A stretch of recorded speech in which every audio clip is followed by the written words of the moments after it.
I think. Now, Good evening. I had to steal that from Rob. So we're going to do a special episode of For the Love of Writing today. Those of you who have been watching before, some of you probably have been interviewed by Rob Novellin in the past, but I offered to do a little turnaround. So we are going to interview Rob this time. So he gets to be in the hot seat and be the one getting all the questions. So yay! I'm yay, excited. Rob. Yeah, he's already feeling the anxiousness that all of the It's guests get to feel. it's horrible. It's I like being on your side because everybody pays attention to the other person, which is why I'm doing this, because I'm like I've done one interview in like 9 years that I've been self-publishing. And I'm like, I started this podcast because I wanted to, get other authors on because I know what they want. Like, you want to be able to get your work out there. So if I could start something and little by little, it brings people in and people get to see other writers. It might, because when you just see an image of somebody on their profile, it's not the same as seeing a video of them talking. They become like more like, personable kind of thing. Like, you see them as a human being rather than just a picture. And that's really what I wanted to do. And then I was like, in this, all these, I've done like 20 interviews on this podcast, and I still haven't done one for me or been on one. So I'm like, I'm using my own. I digress. Right on. So yeah, we're gonna dive into Rob a little bit here. So um also speaking of indie authors, my wife actually just started a group on Facebook today, and Rob and I are both in it, and we're gonna try to get indie authors to connect to each other. And this is the kind of thing that I think we should see more of, because Rob has been pouring himself out with other indie authors, and whether he realizes it or not, there's like a little community of indie authors that I think has stemmed from this podcast. And the authors that have been on here all seem to be like bonding together, is kind of what I've seen. Like, we all talk to each other, like Rob stays connected with them, and so like that's awesome. So like that's why I want to give some love back to Rob, because I feel like he's been really pouring himself out for everyone else, and we owe that to him, because we've all gotten something out of this, and I'd like for him to do it too. So Rob, we're going to ask you questions. Damn, that was opening. Thank you. I wouldn't say I deserve the credit for people finding each other. I just like doing the podcast because I want to talk to like you and Zoe and, well, Celeste Ross and, Tasia Tim and all these people that I see. I want to like get to know them, even if it's for like an hour. And hopefully I can help them with my extremely small podcast, which I think that's what it is. I don't even have 200 subscribers, but I don't know. People seem to like it, the ones who've watched it. So, but yeah, ask away, my good sir. Did you announce that we're another episode of For the Love of Writing? You need to do that. Yeah. That was in the beginning. We're good. This is Oh, this okay. is this is For the Love of Writing, and but so Rob will be posting this, even though Taking he's the getting interviewed. I'm But taking the hat off because I'm not doing my host role. The host role is like a tradition of got to have the hat on. yeah, but as an indie author, what I've seen is the indie authors that stick out are the ones that support the other indie authors. Like, we're all kind of in it for ourselves, like to a certain extent, but I feel like the ones that branch out and connect with the other ones, like those are the ones that get a little bit more love and recognition, because they're being selfless about it. Like, this whole podcast is you being selfless. You're building other people up, which is why I I I'm happy to be on here and give it back to you. So. Thank you. Uh, but before you started the podcast, you were just Rob Novellin, not writer. So let's take it back to the beginning. How old were you when you first started writing? I want to say 9, 10 years old. Okay, so what were you writing at 9? Um, at 9 years old, I was writing what, if you want to call that shit writing. Hey, I was anything is writing. If you're writing it down, you're writing. It all counts. Attempted horror. And now I realize I didn't know what horror was. Define attempted horror, because I'm intrigued. Tried to write horror, wrote really crappy gore that now that when I go back and read it, I kind of laugh because I'm like, how is it this bad? And now it's like I write stuff, and you know, you've read some of, you and I are working on Sisters together, and it's, there's time. I think you're a great writer, and Thank you. it's like when I read what we've written, I can't tell who wrote what sometimes. And that, I don't know, that makes me feel complimented as well, because it's like there's certain parts where I can't even tell who wrote it. And it's like, if I think you're a good writer, then that must mean I'm a good writer. I think I'm one too, because I can't tell who wrote what. And I like your work. And like for me, it's like when I think I'm more of a psychological thriller type of author more than horror. I'm more of the character doesn't know what's happening, like what's going to happen to him. The reader has an idea though of what's going to happen to him, but the person that's actually the main character, they got no idea what's coming their way. Okay. That's what I think I write. So where it's like I'm trying to write, like, there's obviously conflict, otherwise it wouldn't be a book. But it's like with Sisters, it's the main character has no idea what he's stepping into. And you already know something bad's gonna happen. That's kind of what I'm going for. It's like, I don't know, it's not scary. It's more of like suspense thriller kind of stuff. To me, like Pennywise to me is scary. Or Jaws even. For me, what I write is it's more edge of your seat psychological thriller kind of thing. But the main thing that really got me into writing was my grandmother had a bunch of Stephen King books, and I like his whole collection. And when I got into, I didn't really even get into those. I read the back, and I was like, I can't read this whole book. It'd be boring. And as a 10-year-old, you think that, and then I ended up writing something with a pen and pencil, or a pen and paper, and I don't know. It's like I wanted to write, and then my grandma found out that I liked to write and got me a typewriter, which I thought was awesome. And I wrote a 30-page novel called Death Ship, and it was that ship died. It was not a good story. I go back now and I'm happy I didn't try to do anything with it. But I mean, as time's passed and I've gotten more and more into writing stories, I think I've gotten better. I can see where I've improved a lot. A lot. Gotcha. So you were 9 when you started writing. How old were you when you got the typewriter? When I got the typewriter, I'd say I was around probably, I want to say between 10 and 12 years old. Like, it was really early for me. I don't know if for me that's early. But I knew at a really young age, like, this is what I want to do with my life.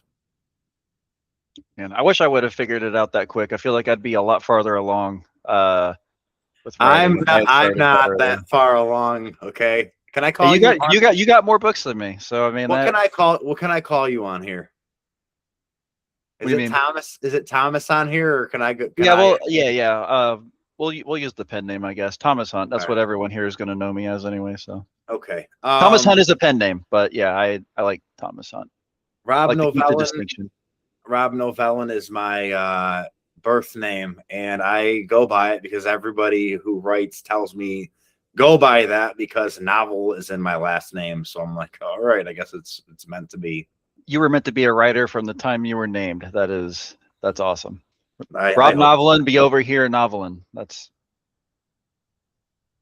Novellin. Yeah, it's not Novellin. I wish it was. You're Novellin. You're Novellin.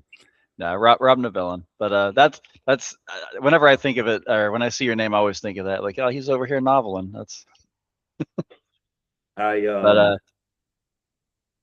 but yeah, ask away. I know you've got a million questions. yeah, so I actually had another question that kind of stems off of that.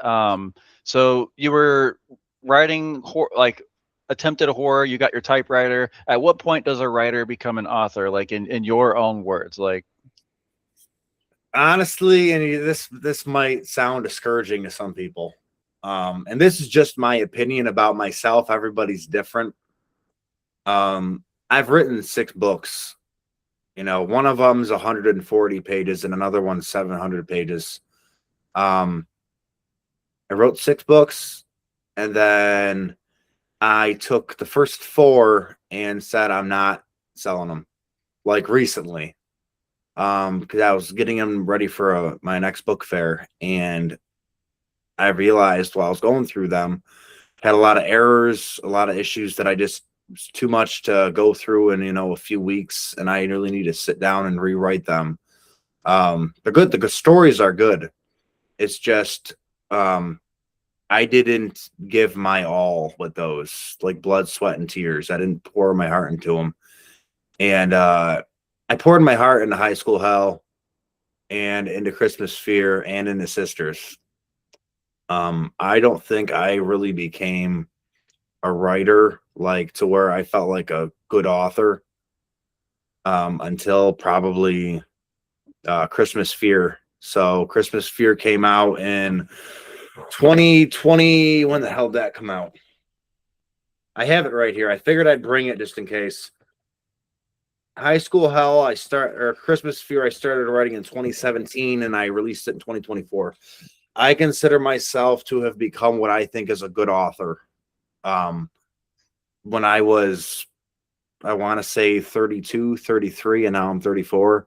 It's just, I don't know. I think your first few novels normally are like their practice. Whereas with like Surviving Winterland, your book, that's a good book. Like I think that is a great first novel. I don't really think you need to change it. I Um, have already made changes to it. Because I you found the know, same too. but But yeah, it took me a while just because I didn't really know what I was diving into. People think that writing is an easy job to do and an easy, it's a hobby, but you can make it a career. And I don't think some people realize just how hard you got to make when you're a writer, it's your life. That's not just something you do on the side. That's if you're not all in on it, it's going to show. But yeah, to me right now, I've got 2 books out, High School Hell and Christmas Fear, and we're working on Sisters, and we're about to be sending it to the editor. So I think you realize what makes you a writer is when you can put a book down and say, I don't want to change anything, which is very hard to get to that point. But there does come a point where you're like, if I change anything else, I'm just going to be driving myself nuts. Once you're at that point where like I'm good with it, that's when I think like you're there. okay. Um, Sorry, I I talk a lot. Oh no, you're good. You're good. This one's all about you. You talk all you want. You You mind if I listen to. smoke during this? I mean, I can't smell it, so you go right ahead. Okay, good. I hate cigarette smoke. But I actually want to disagree with you on that point, though. I think because I looked it up too. Like a writer is when you write anything. If you take a piece of paper and you write something down, like you just became a writer because you wrote something. But you are an author once you publish. Like whether or not it's good, whether or not you feel accomplished with it. Like once you put that book out there and people can buy it, like you are an author. Like Well, you might I you would might. say, sorry. Okay, well, listen. You can.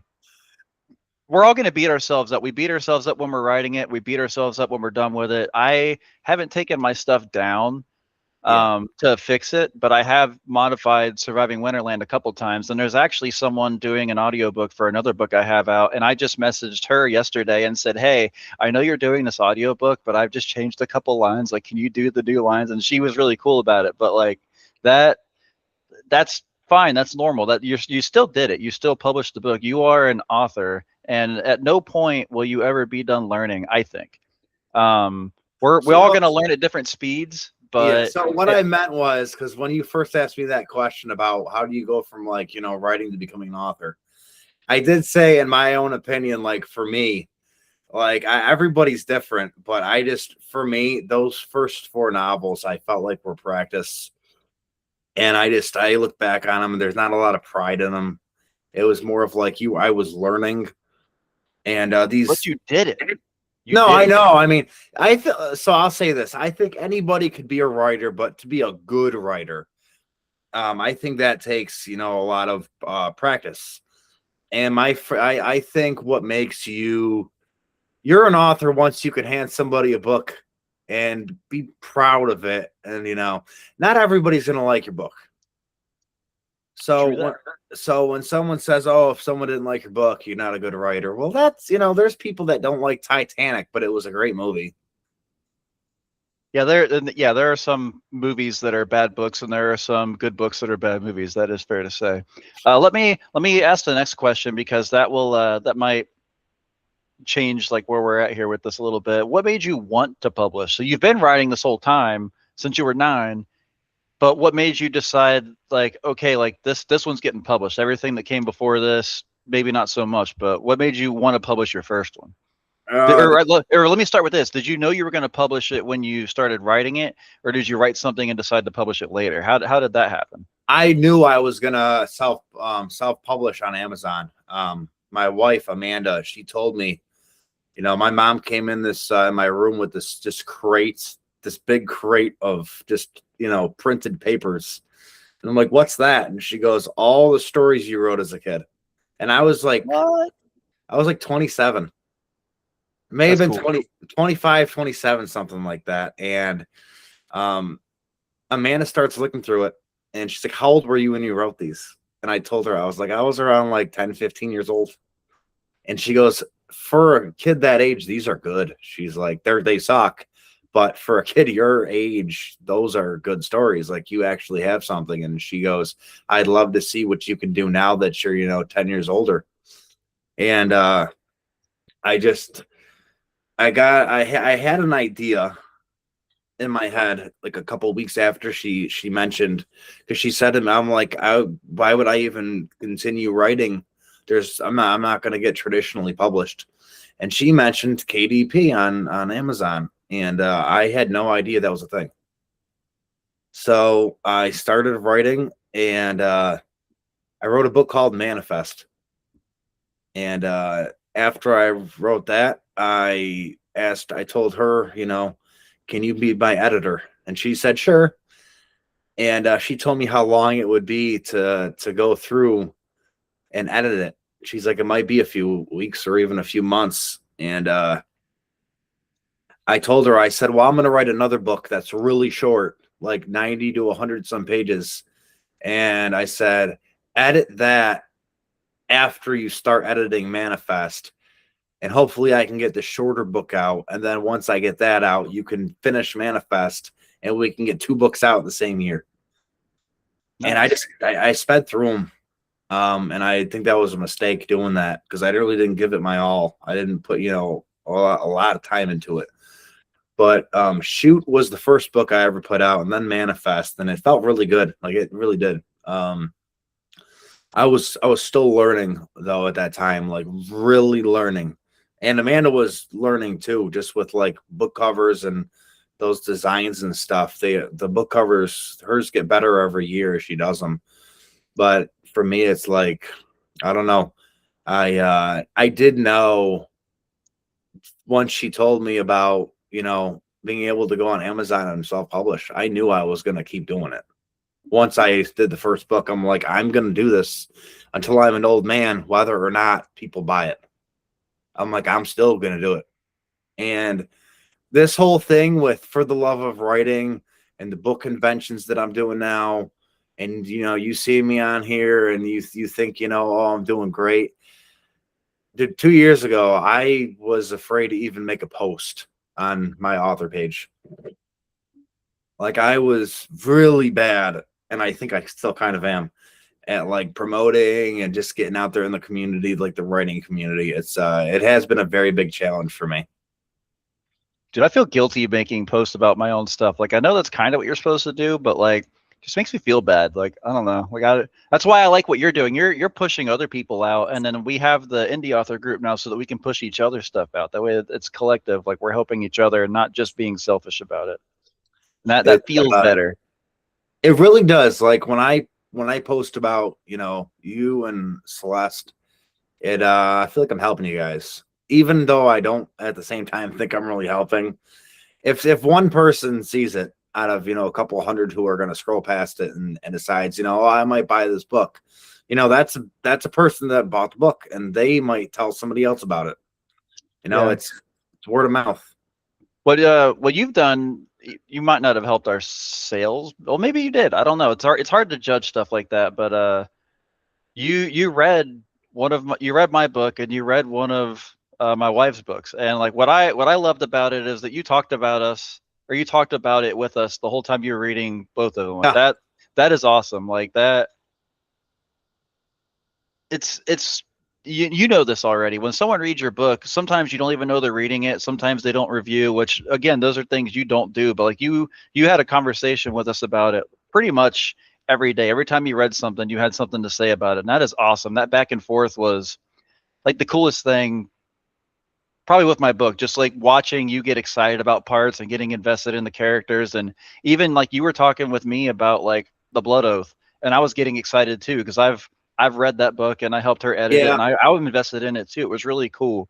And like that's helpful. Like that's not pushing it for us per se, but like you need that. Like as a writer, you need to see someone Oh, like definitely. really getting into it, and that was really really cool. So you did something. Well, I'm glad that was I don't know, it's how do I say this? It's like I love talking to the writer about what they're writing, about what they wrote and how much I liked it, because that's the whole point of why you wrote it. Like, yeah, you enjoyed telling the story, but you want to hear what people think about it. Like, that's part of it. Like, you want to hear people say they liked it, they enjoyed what you wrote, because then you feel like you didn't really waste your time. You know what I'm saying? Because if you write a bunch of books and no one reads any of them, it feels like, yeah, not like, I don't know if you like wasted your time, but like no one's enjoying the stuff I put together, and it's just this like lonely feeling. Or if they And are, it's nice to hear about it. yeah, it's a great feeling to hear people are reading your books. It's and then them telling you about characters and what they thought, and it's a great feeling.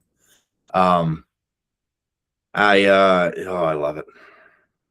Also, just so everybody knows, this is the first book I have put out as a what I think is a decent author. Aw, thank you.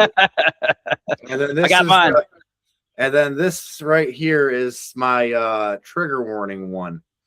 Um I actually, if you guys don't mind, I'd like to read the trigger warnings just so people know if they're gonna buy this. Christmas Fear is a huge trigger warning book. It has, and I quote, child essay, brutal violence, binge drinking, self harm, genital mutilation, and domestic violence.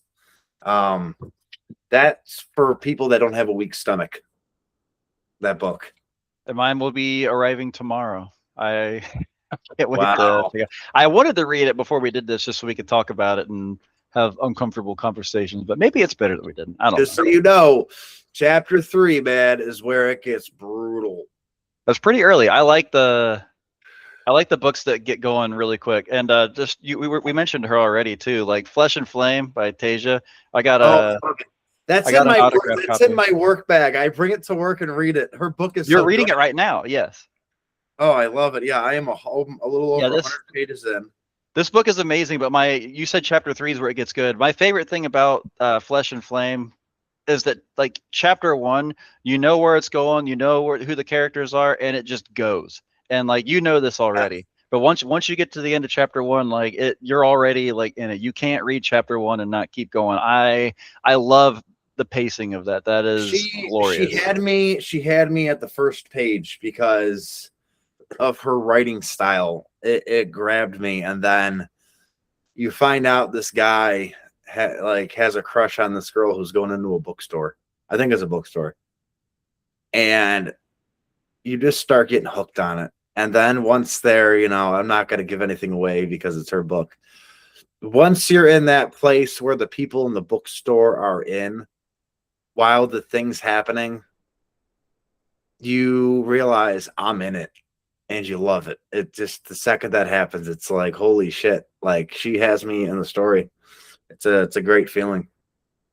Yeah, I was going to get the Asher prequel when I got Christmas Fear, but since I was able to get the signed copy from her directly, I'm gonna wait and get another one, because if I'm not gonna get a signed copy of one thing and not get a signed copy of something else, I want my signed copies. Which, again, being the indie authors, the conversation back and forth, signed copies, like, we all talk together. You probably aren't going to do that if we were like traditionally published. Like, it's really cool that Oh, you're able to talk to the writers, and like, we're writing a novel together. Like, we only just met, like, what, December, and like, we're putting a book out this yeah. year. Yeah, You know, so well, that's people, cool. what people don't get is, I think, and this, I don't know how this really has anything to do with what we're talking about, but what I don't think people understand is, like, like authors like Stephen King, or, uh, Frida McFadden or Dean Koontz. They're just people. A lot of people see them Mhm. as iconic because they're big writers, but they're just people. Stephen King lived in a trailer at one point. Um, when I bring people on here, I feel like I'm talking to writers, and that to me is a big thing, because I know what work goes into writing a book. So when I bring people on, it's like talking to you, man. I'm talking to Thomas Hunt right now, the author of Surviving Winterland, and Celeste Ross is over on the corner of you right now to the right, and she wrote the Blood Oath. Like, that's awesome, dude. I'm talking to you. That's I don't know. That's like blissful. It is awesome. So I wanted to talk to you about your book, since we're on here doing you. And you picked. Do you want to talk about High School Hell or Christmas Fear? Because you've touched on both of those already. Which one do you want to jump into Both. first? What, Both. chronologically, you started with High School Hell, right? High School Hell was first. Yes. We'll start with High School Hell. I So did. I did. It did have originally a really shitty cover, and then the wife updated it twice. And the second cut, the one you have right now, is the revised version that I put out after Christmas Fear. Love that version. That version is gold. It is. I have my heart poured into it. But that did come out before Christmas Fear originally. cool. So I yeah, you made a post today about like the different comments that people had on Amazon, and you put one of mine on there. That I read this in one sitting, and it's hilarious because I was getting a tattoo and I knew I wasn't going to be able to do anything, so I brought your book. I also brought this book, which is something I read when I was a kid, but I found it Ooh, online and was able to get it. The Beast is a ride at Kings Island, which is a theme park near me, and R.L. Stine, the author of Goosebumps, wrote this, and so it's an author nice. that R.L. Stine's my inspiration. So when he wrote something about something so close to me, I had to do it. But I read High School Hell and The Beast while getting my tattoo, which Damn. took about 5 hours, and then I still had like an hour or two left. I speed read everything. Yeah, I know. It drives me nuts. Yeah, like You've read Page's book, Flesh and Flame. I read this in one day. Like, I started it in the Jesus. morning and I finished it before I went to bed. Takes me a month to read a book. Yeah, I'm a freak. Zoe hates me for that because I can read so fast, but I'm not as much of a reader as she is, and she would probably not have a TBR if she could read as fast as me. I feel bad. Hey, kudos to you for getting a tattoo and being able to read something. I got this thing a little over a month ago, and I tried to read, couldn't do it, and then I tried to watch Kill Tony, and the tattoo artist had a big TV in the studio, and I was watching Kill Tony, this like comedy thing where like stand-up comedians come on, and I couldn't even focus on it because I kept thinking like, oh, the needle's digging in my arm. And it was more enjoyable to watch the tattoo get put on me than doing anything else. That's all I could think about. Yeah, I have a high pain tolerance. That is also a thing. I just posted a picture of me today. Someone said to post a picture of you that shows that you're unstoppable or something like that. And I posted Oh, a picture of me. Did you see that post? I don't know. yeah, It's a, you get a tattoo on your back. no, it's a picture of me. I climbed up on a boat while we Oh, were on like a trip with my church when I was younger, and I climbed up on the boat, unbuttoned my life vest, and then I belly flopped off the boat onto Lake Cumberland, and I unbuttoned the life vest to make sure that I took full brunt of the smack on the thing, like just because I have a high pain tolerance, and I was just showing off. And that is one of the coolest pictures of me ever taken because it's literally a picture of me like horizontally, like in the air, like about to just like smack off. Like it's so cool. I love it. oh. But So, so you read High School Hell. Tell me what you think. yes, I liked it. I one of the things that really stood out to me, that I thought was really interesting and also intentional on your part, I think, is that there are only two characters in the whole book that you end up liking. Like everyone else in the book sucks, like at some point or another.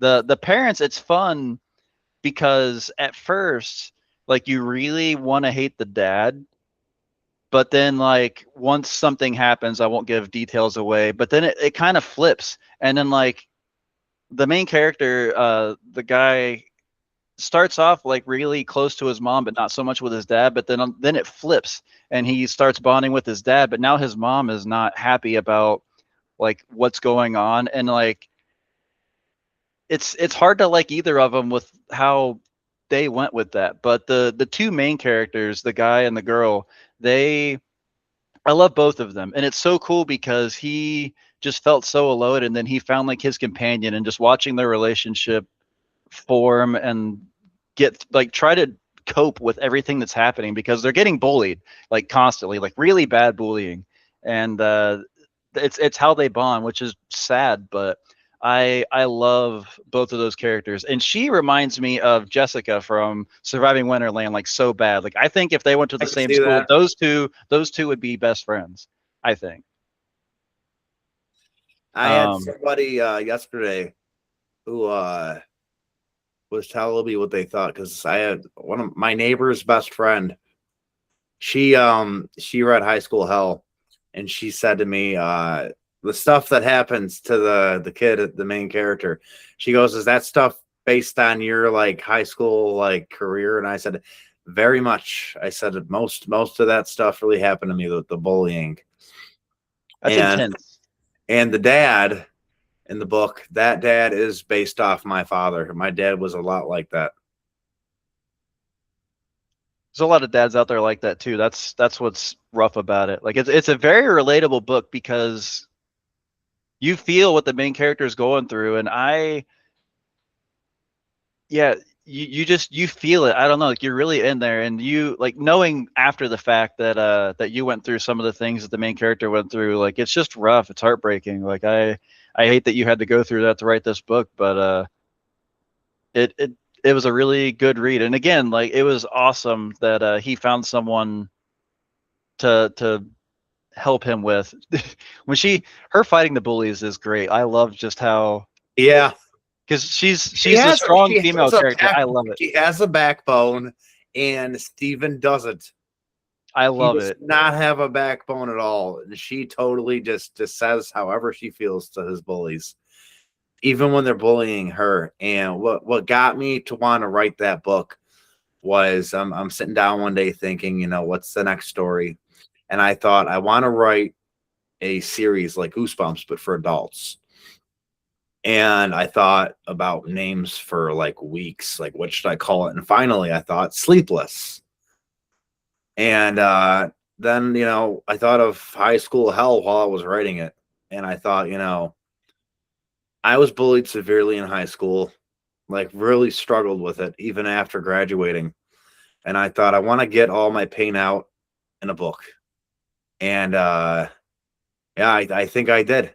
I no, there's books where there's bullying, and I was like, I want to show how bad bullying can get. Like that's what I want to do with the story. So I really poured out, what I experienced in it, and I don't know. It's not a book that I want to read ever.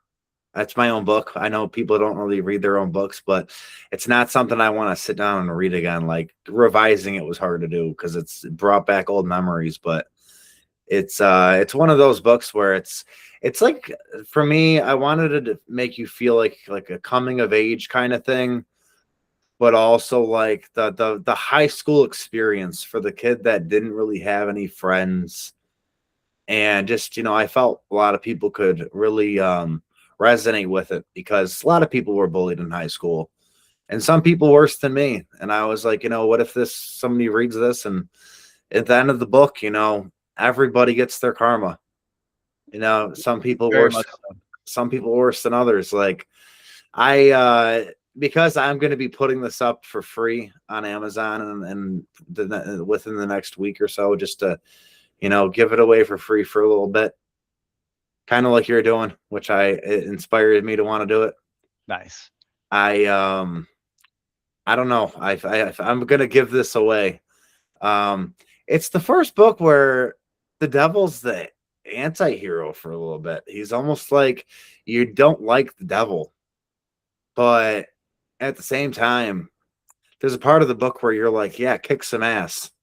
Yeah, there's definitely a part of this book where you're cheering for the devil. Like I will admit, when I was reading that, I was like, "What side is he on? This is awesome. I love this." Like it. Yes, you did good with that. That is the coolest part of the book is that part. I But didn't it's I didn't want to make him like the good guy, but I thought to myself, what if for just a minute, for like a few pages, you're like cheering him on, like kill these mofos, and like in the most graphic ways I can think. And I thought to myself, Stephen and Alexis, they conjured this thing up. They wanted to get rid of their bullies, and I was like, how am I going to have them do it? And I was like, there's got to be something that backfires on them though, or else there's no point of the story. And yes. I don't want to give too much away, but I love the ending because the ending continues into the next Sleepless book, which I think people are going to love more than this book. Yeah, when I was reading it, I was thinking, okay, like the devil is a trickster. He's deceitful, and like that wasn't the picture you were painting at first. And then something happens, and I was like, okay, this is actually on point for literal Satan. And it was actually it was upsetting. I hate you for that, but it was good. You're talking about I the have end. yes. I'm trying not to I give stuff away, but yeah, I totally it was good. it. Writing that was so hard to do because I love the two main characters, and it's like, oh, I got to do this, but it's like if I don't do it, I can't make the second book. And if you liked High School Hell, you're gonna love the next book. I have the name for it, and I want to give it away, but I don't think I should yet. I don't know. It feels like too soon. Yeah, wait until you're a little closer, maybe. Give it away though so bad. I'll say it right now. It's called the on. You love the cutting words out of stuff. You do that a lot. So we've touched on High School Hell a little bit. Christmas Fear was kind of the reason why I bumped into you to begin with, because I was trying to promote a horror themed Christmas book, Surviving Wonderland. I know you said that Christmas Fear is not a Christmas book. It looks like it is, but it's not. I will learn more about that in the next week or two when I'm Well, reading it. But it takes place the week of Christmas, like literally the first day. What the hell? I wrote it a while ago. Present day in the book is December 22nd, and by the 25th, the book's pretty much coming to an end. Um, it's like it is a Christmas book, like it takes place during Christmas, but the plot of the story really, I don't think, while it does have to do with Christmas, it doesn't. Like if it wasn't Christmas, he couldn't do what he was doing. But I didn't really want to make it a Christmassy book. I want it to be like you're trapped inside. Like the main character is a madman, and he thinks to himself a lot. A lot of stuff is in the italices and all that shit. I think I said that right, italices. A lot of it's written to where you hear what you know what he's thinking, and that's there a lot. And I really wanted to really hammer that into the book. You're gonna, Christmas Fear is one of those books, man. I just so you know, when you read the ending, you're gonna either love it or hate it, or it's gonna make you sad, but you're gonna be like, it needed to happen. Well, whichever it ends up being, I will let you know, because you were good about communicating your emotions about my stuff, and I will do the same to you. It's funny too, because like I said, I ran into you because you were doing the Christmassy book while I was doing the Christmassy book, but at the same time, we're kind of doing the same thing about it. Your book takes place before Christmas. Mine takes place a few days after Christmas. And Yeah, so technically it's not a Christmas book either, but like it really is because of where they end up and all the stuff that happens. But the main character is in my book is just not having it at all. And that's the hilarious part of the whole thing, in my yeah. opinion. But I love that about it. So let me ask you this. We know it's intense. Um, it's not your first book. It's the most recent one you've published, right? You haven't published Yeah. anything since then. Okay, so why did you write that? What was your inspiration for writing something that was that insane? Did you have inspiration for it? Did you like see something and it gave you the idea? Um, Honestly, it's gonna sound terrible, and rest in peace, Dad. Um, when I started writing it in 2017, and I wanted to write just about this horrible person and just who crosses every line. I mean, every line, like, pardon my French, kicking a fucking baby. Just Yeah. crosses every line. Just terrible, horrible person. But to where it was literary, to where people are going to want to read it. Nobody wants to read about some dude kicking a baby. He doesn't kick a baby in the book, but I mean, like lines like that, to where it's like, I can't believe you'd even think about that. Um, when I first wrote it, I wrote it from 2017 to 2019, and then my daughter was born, and then I took off time from it, rewrote the second draft, and then um, I don't know what it was like. I got a hold of the editor from another person, another author, and I warned him that it's going to be really messed up. And then I had Amanda read it, and she goes, you wrote a book about your dad, right?" And I'm like, "What?" And she goes, "You wrote a book about your father. Like, if you and your father were morphed into one person," and she goes, "and you lost your mind," she goes, "there is so much of," she's like, "your like attitude if you lost your mind, and just how your dad was generally." And because my dad was very psychotic, and I don't know, it's like my psychoticness has gone into my books, so it's like it's gone away a little bit, but it's only in the books now. But yeah, it's nothing about the character in that book is me, I promise. Well, yeah, like she said, you didn't even know. Yeah. You were looking for bad energy when you made the character, and I you when unintentionally drew it from potentially when someone. you do read the book Christmas Fear, um I have you at present day, and then I take you into his past and show you what his past was like. And then I bring you back into present day, and then I keep taking you back into his past, back into present day. But when I do it, it makes sense of why I'm doing it. Um, Okay.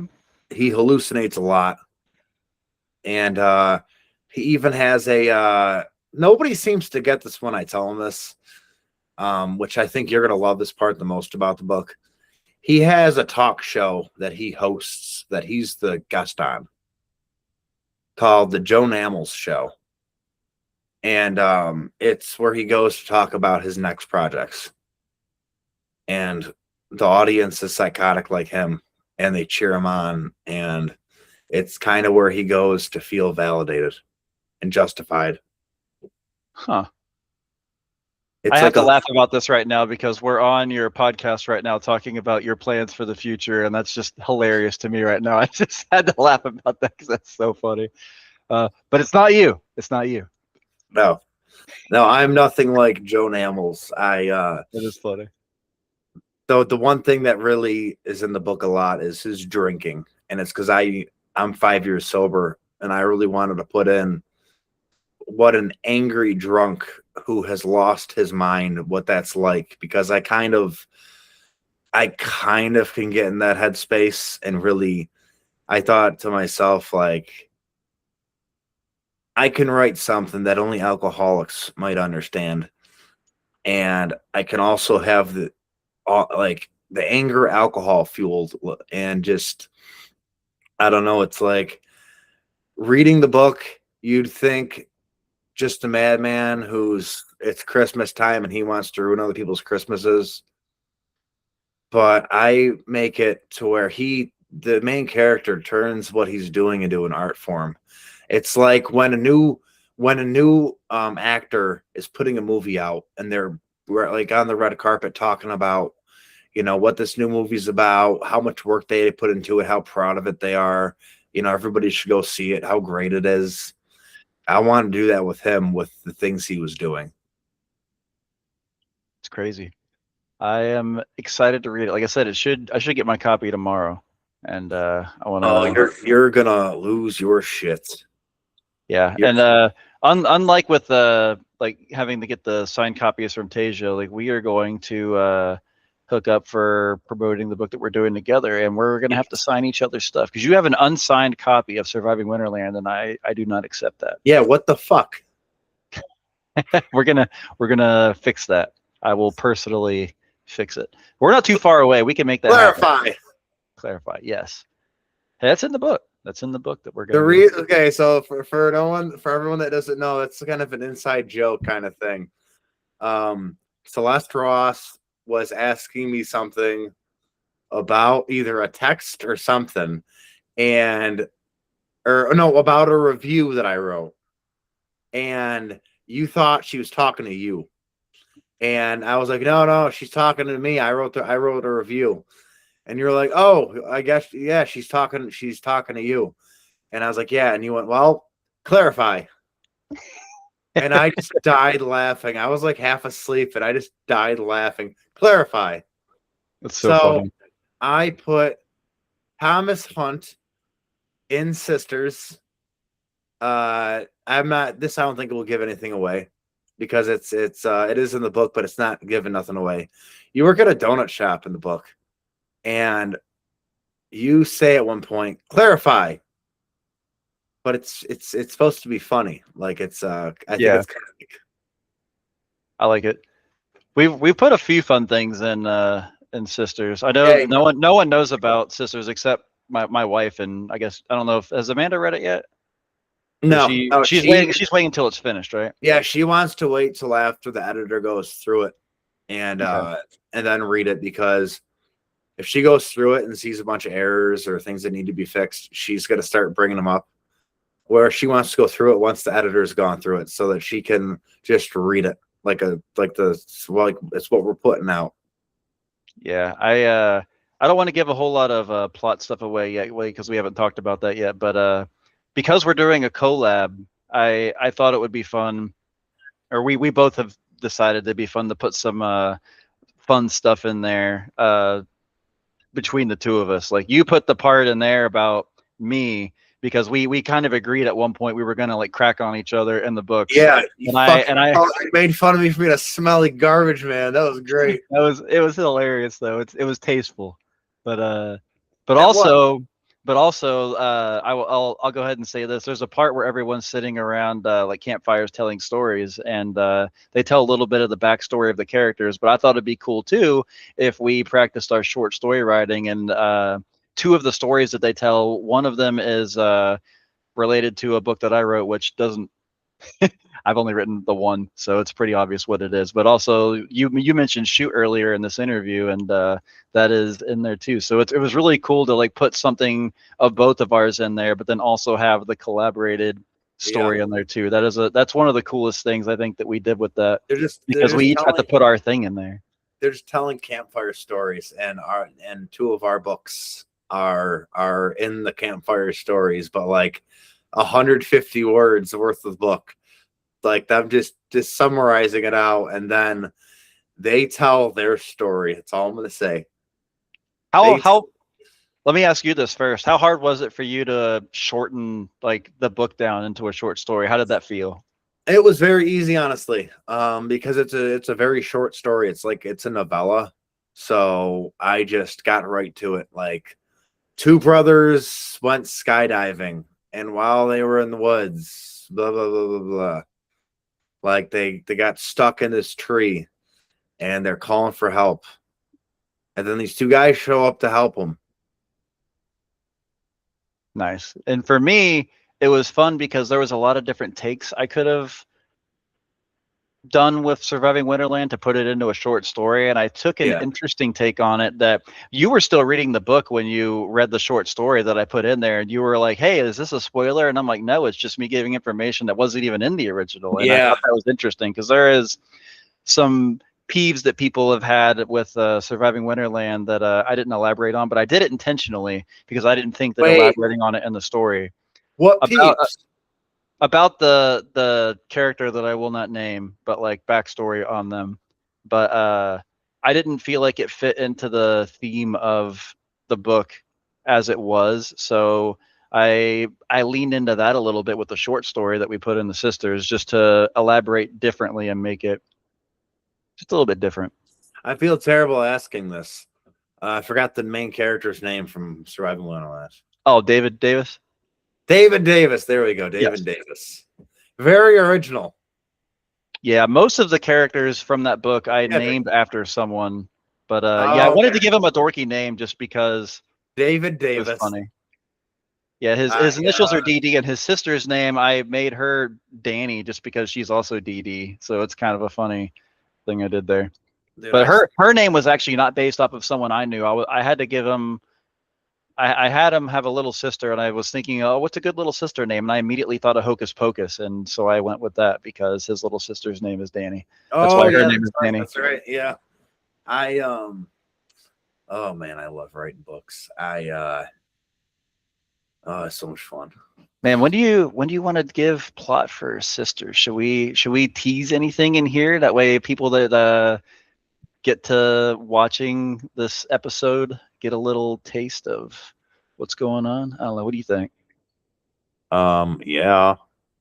Yeah. All right. Well, how do you want to do it? Well, let me start with this. I had a short thing that I wanted to use to kind of What promote about the Sisters. wedding scene? We could do that. That's one of the, we have some fun chapter names. That gives That one's one of away my favorite. nothing. Well, let me start with this though, because I came up with a really short thing of for Sisters, and I eventually am going to start posting this probably once we get like done with the editor and stuff, and we're closer to knowing when we're actually going to have it done. But if anyone wants to know what Sisters is about, it is about you don't want me to do it? It's What were the you gonna S say? words. Do you know it? The Want me S to, word. the S words. The sisters. Yeah. You're talking about Alyssa, Kira, Liz, and Linda. No, no, no, no, no. It's here. Let me just say. We'll give a little That's teaser. It's the Sisters is about spells, spice, and human sacrifice. I like That that. is that is the book that we're writing. If Yeah. you want to elaborate on it more, you can, but that's the gist of it. That's where I we're. will elaborate because I know they're never going to watch this. I hope they don't watch this. I know at least two people that are going to watch God, I this. hope they don't watch this. Okay. So, for anyone that is going to read Sisters, Brian, Liz, Linda, and Kira are my wife's cousins' names, and the one cousin, Liz, her husband's name is Brian. Um, they are characters in this book, and they are, but not they're like the antagonist, and it's if they read this book, they I might not be allowed over for Christmas anymore. No, you did with what I did with the characters from Surviving Winterland. You borrowed the names and maybe like something about them, but they are not the people that you know in real life. No. Especially Linda. Linda is going to kill me if I ever meet Linda if she Yes, reads this Linda's book. gonna be the most offended, but Liz and Kira, I feel like I did a good job with putting their actual personalities in there. The best I could without giving it away too much, I think I did. Brian um, is nothing like the Brian in real life, thank God. Thank Because God. then he would have been one of the good guys, and I can't have that. Yeah, gotta have the evil in there a little bit. I The want to show everybody what Brian looks like in the book when you do eventually read it, when they eventually read it and they better. Brian is the dude from the Adam Sandler movies. That's what I think of when I write Brian. And this is what I think of when I write Tommy. Whenever I write Tommy, I think about this dude. yeah. Do you Just to agree? clarify, the Tommy is not the Tommy from Surviving Winterland. It just happened to have the No, same name. no, absolutely not. No, he would. I think Tommy from Surviving Winterland would make it harder on the sisters to do what they want to do. Yeah. I would He he'd be like, "Fuck this." Where yeah, our we Tommy, would need a new trigger warning on the book. It yeah, was Tommy for Surviving Winterland. where our Tommy is like, he's I don't know. I think the Tommy from Sisters is very. I think he's sensitive. I like him as a main character. I like he's a little naive, I guess, of the stuff that's going on, but like there's nothing really like bad about him. He's genuinely like you can feel for him. He's a really good guy, Yeah. and I like it. So what do you what's my next question? Wait, why did I say that like I'm the one that's interviewing? Sorry.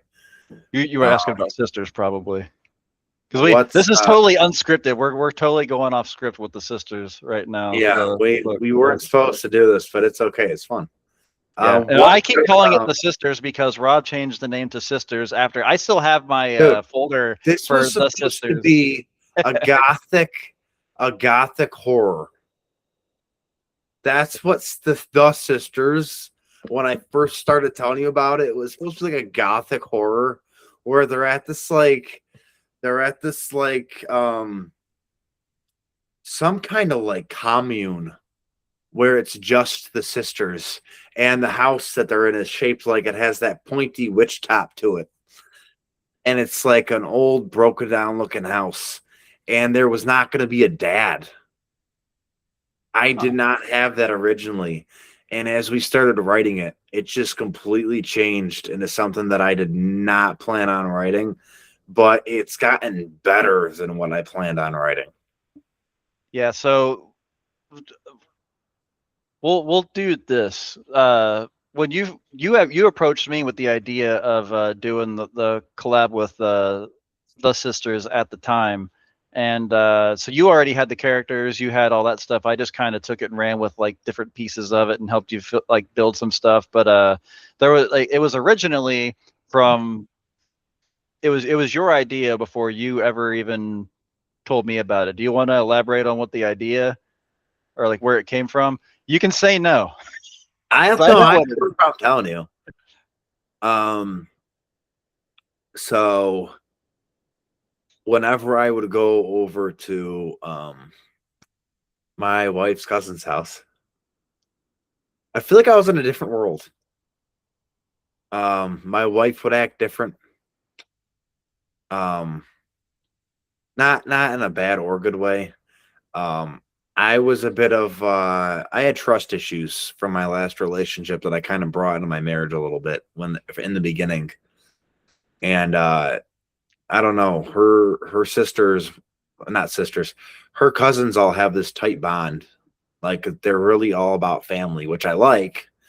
Um but it was like they didn't like me because I was a little weird because I'm a writer and we're fucking weird. Um but I don't know, I felt like they didn't I got vibes they didn't really like me. And it was like every time we'd go over, I'd be like, oh, we're going over there. And now that I'm writing the book, when we go over there, I enjoy going over there because they've gotten to know me better. And it's I had this dream one day that my wife wanted to go out with her cousins for like a girls' night. Because one time they brought up having a girls' night. And I thought to myself, like, you know, I don't want them to have a girls' night because I don't trust my wife because I have trust issues. And this was a dream I ended up having that like my wife went out and cheated on me with like her cousins. They all went to this club or something. And I feel horrible saying this on the podcast. I hope Amanda never watches this. But I had that like nightmare. And I don't know. I started thinking, what if I wrote a story about this guy who he's been dating this girl for like a few months and he she's like, let me you're gonna meet my family this week that you have off from work. And I was like, what if the sisters and his girlfriend all have something up their sleeves that he doesn't know about, and it's like a family tradition. And I don't know, Brian came in because I think I wrote Brian, not you. Brian They came were in. all your characters. Brian came into play because I thought I want to have Brian in this book, and the real Brian knows about this book, and the real Kira knows about this book, but the rest don't. Which I kind of want to keep it that way because I don't want to make Christmas awkward. Uh, especially when Linda's like, "Are you what the like you see me that way?" And it's like, "No, no, Thomas wrote you."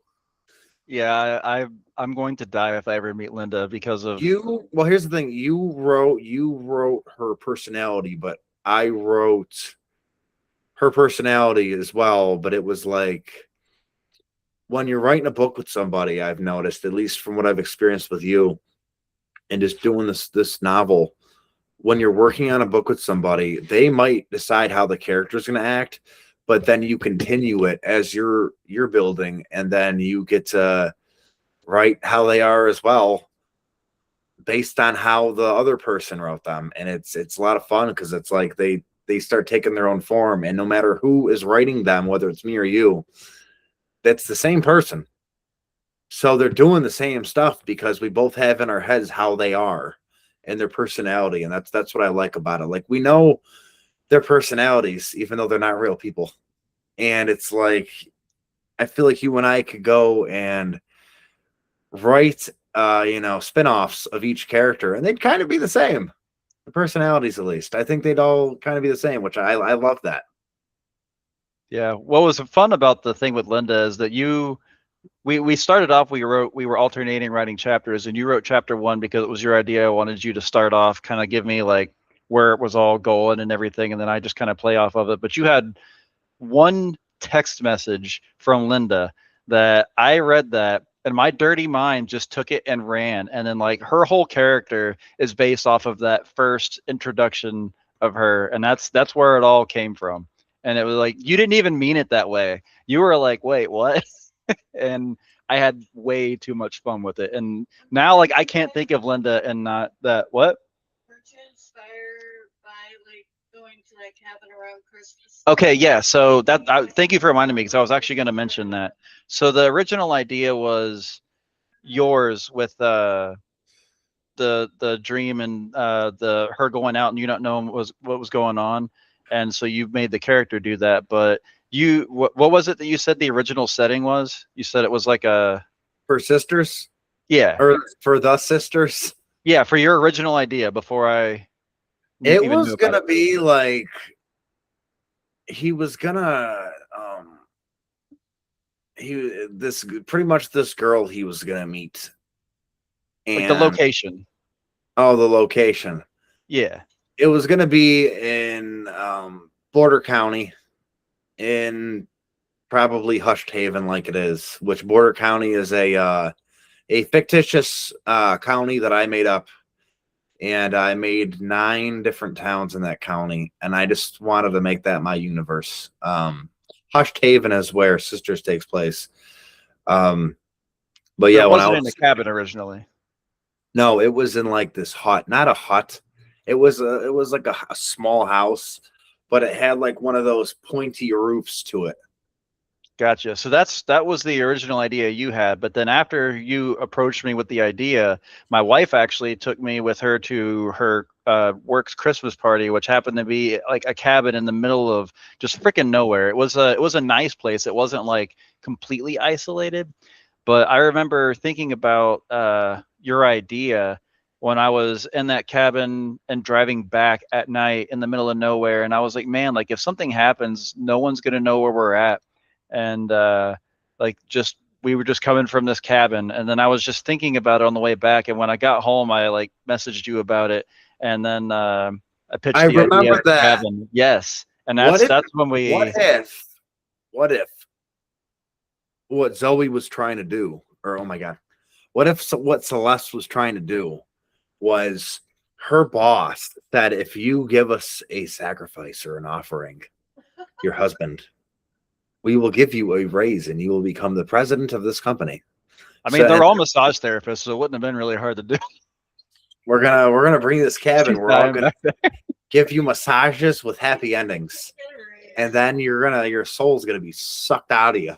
It was literally a massage cabin too. They had a massage table in the cabin up Oh my top. god, that's right. She's a massage therapist, Yes. dude. I So when love we her coworker. All of her coworkers are cool. I love every single one of them. Her not to boss is be awesome. They're all cool not people. to be a creep, but when we meet up for this book tour in Ohio next year, um, are we getting a hotel room or separate hotel rooms, or what are we doing? 'Cause Because there would be. I'm probably getting a hotel room. I mean, yeah, we'll probably do. I've never done the Airbnb thing unless someone else did it. I always just kind of default to hotel Oh, stuff. I do a hotel. I do not trust Airbnbs anymore. I've had a few experiences. Um, The potential but for bad is always there. yes, especially if you see cameras. Um, Whew. I don't want to know. See, but that's not to be a creep part. Could I possibly get a massage from Celeste? She does not do I don't mean one. massages on I her don't mean one of vacations. those. I'm a married man. I mean like a back massage. I'll pay for it. You'd have to It take that up with her, but her generally, even with family, because when every time we go to a family reunion, they're always like, "Oh, you're a massage therapist. You should massage us all." And it's not like, are you going to take our trash out if we go and meet you? Like that's the same kind of thing. Like when you're on vacation, you don't want to do work. That's not what she's thinking of, but she and the could wife too. The potentially. wife wants a massage too. That's so weird. You go to a family event, can we all get massages? And it's like, They do. fuck She's done it. you. She has done it. Oh, Yeah, she has done it, but she does not like to do it. It is like she doesn't want to feel like obligated to perform her work for free for her family when she's supposed to be relaxing and not working. yeah, I But get that. I get that. That actually makes a lot of sense. If yeah, somebody, if I was out doing a book tour and someone goes, "Hey, can you take the garbage out?" It's like, no, right. I'm not taking your garbage out. Screw you. You can pay me freaking $30 to take your garbage out. What was I gonna say? Because I think we're coming to an end here. We've been going Yeah. for an hour, a little over, I think. But I don't want to end it just yet. I got a few more things to say. I do think you might want to, in the dedication page, change your dedication because I think it gives away too much of the book. That's true. I might do that. I didn't love it anyway. I've I actually don't been know waiting if you to know what see. I'm talking about or not. I know but exactly what you're saying. I And think I it might gives change it. away what the book's about. I do love how you have singing in Sisters. Oh yeah, I did. I honestly forgot I did that when I was rereading it the last time. I got to that part and I was like, "Oh yeah, I put this in there. I completely forgot about that." Was Because there originally our first draft is always going to be the worst form of the book, but it was a lot of nothing happening in certain spots, and I was trying to find ways to spice it up and add something. And that's when I had the idea for the short stories for us too, just to kind of like have something happen, but also like do something with the plot with it. So we had a little fun spin-off with the our short stories, and then we also dive into the backstories in that part, but also the singing dives into the backstory a little bit too. there's singing in Surviving Winterland, they're singing in The Blood Oath, and now they're singing in Sisters. Yeah, that is. You guys like to write music for books. I like that. I got to start doing that more. I am I a very musical person, so yeah. What if at the end of Sisters I have Tommy sing, but it's like a badass singing, like not without giving. I won't say it on here. I don't want to give anything away. I don't want to give anything away because then it's that's something we got to talk about when we're not on here.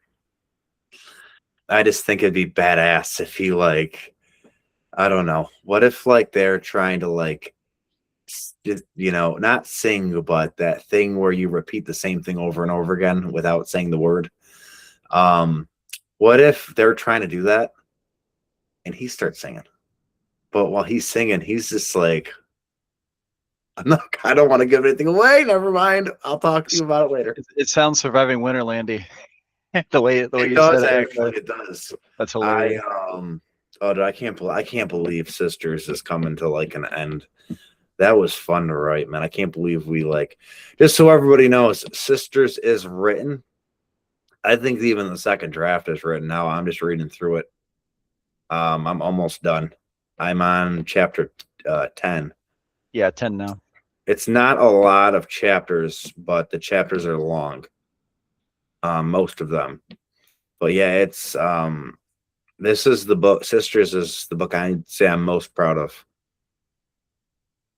I like it.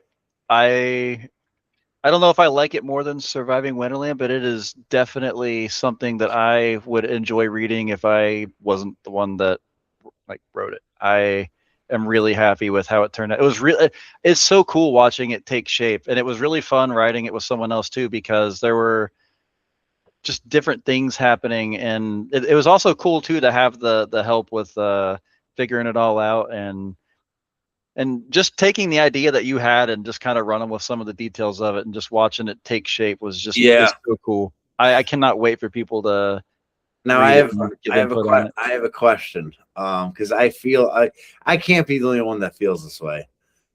What about my writing drives you fucking crazy? So the one thing, this is what Zoe called you about last night for, is you have a very direct way of putting things sometimes. Uh, I like to tease details and kind of hint at things, but and I think it's your personality that's coming out when you do this too, and I think it's hilarious because it's not even a bad thing. It's just it's how you are. When you have something to say, you just say it, and you're so blunt. Like if It's it's in your head, it's coming out of your mouth, and like it's that's not you a right. good thing. That But has gotten me into trouble in my real life so many times to where my wife's like, "You can't say that," but and that I'm is how you like, write.